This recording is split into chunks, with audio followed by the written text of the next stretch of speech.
68 নম্বর দাবির বিষয়ে পশ্চিমবঙ্গ সরকারের মুখ্যমন্ত্রী এবং স্বরাষ্ট্র পার্বত্য বিষয়ক বিভাগের ভারপ্রাপ্ত মন্ত্রী ও শুভেন্দু অধিকারী প্রতিমন্ত্রী বিশাল লামা প্রত্যেক বাজেট ডিবেটের 2026-27 অর্থবর্ষে যে বাজেট পেশ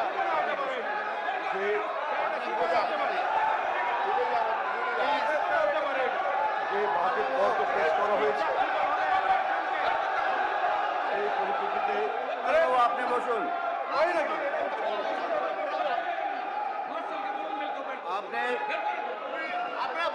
বসুন আপনি বসুন।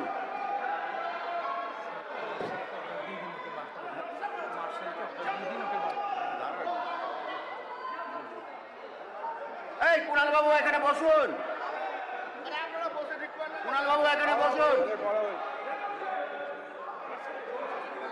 শুনে যান না, শুনে যেয়ে বলুন, শুনে যেয়ে বলুন।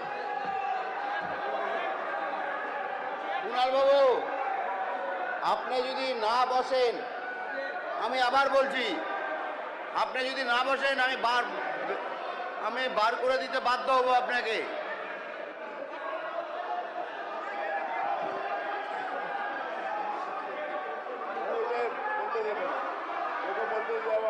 কুণাল বাবু আপনি যদি না বসেন তাহলে আমি বার করে দিব কিন্তু।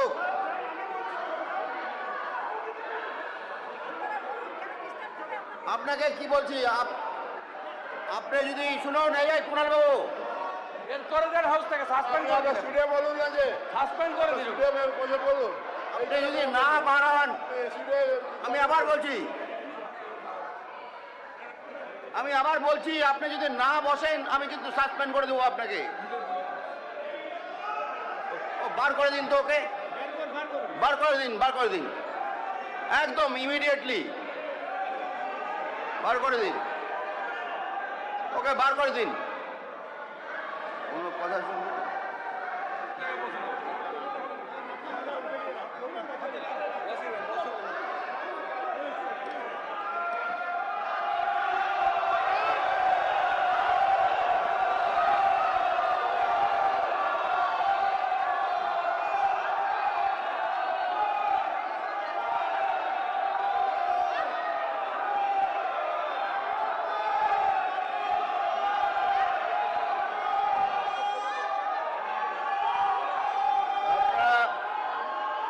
শান্ত হয়ে বসুন।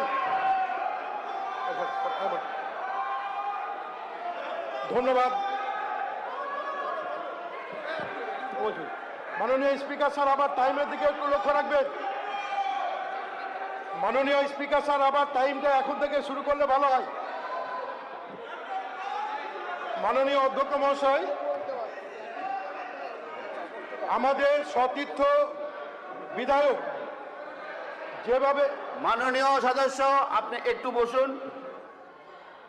মাননীয় আমাদের মুখ্যমন্ত্রী আপনাদের সামনে বক্তব্য রাখবেন। মাননীয় অধ্যক্ষ মহোদয়,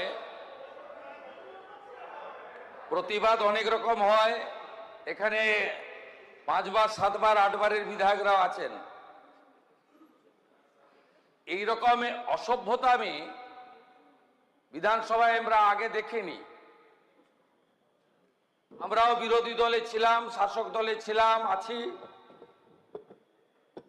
মাননীয় আখরুজ্জামান সাহেব এই বিধানসভার অনেক দিনের মেম্বার, প্রাক্তন মন্ত্রী।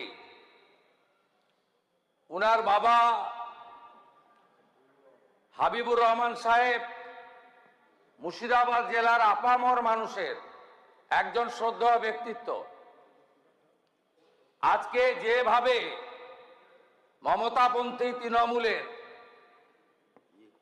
একজন সদস্য তাকে কার্যত শারীরিকভাবে নির্যাতন করতে এগিয়ে গেছিলেন, আমি মুখ্যমন্ত্রী হিসাবে এবং লিডার অব দি হাউস হিসেবে এর তীব্র নিন্দা করছি।